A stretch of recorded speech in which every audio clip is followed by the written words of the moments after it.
di balik seragam ini. Goresan bintang Bisna Indra Kusuma.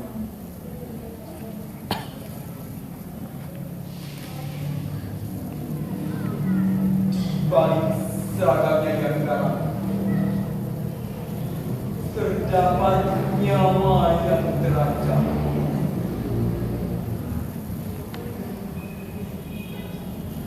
Dia rela pergi meninggalkan keluarganya, pergi demi menjaga kedaulatan NKRI.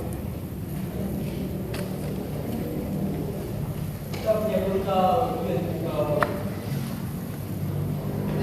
Hanya tubuhnya yang tegak berbau kayu tipis sauna yang berat, satu pisau komando dan senjata api yang dibawa.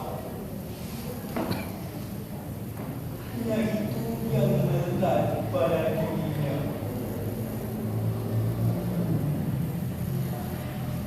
Tak ada rumah untuk dia berteduh, tak ada kamar untuk dia tidur, tak ada keluarga untuk curhat, tak ada teman untuk bermain.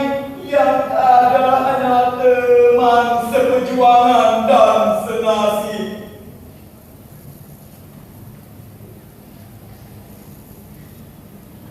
Ini semua dilakukan demi menjaga kedaulatan bangsa, kedaulatan harga diri bangsa Indonesia.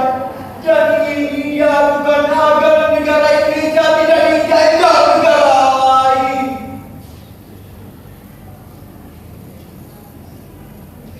Terima kasih untuk ini.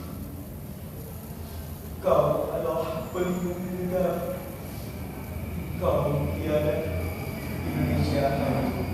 Sekian sampai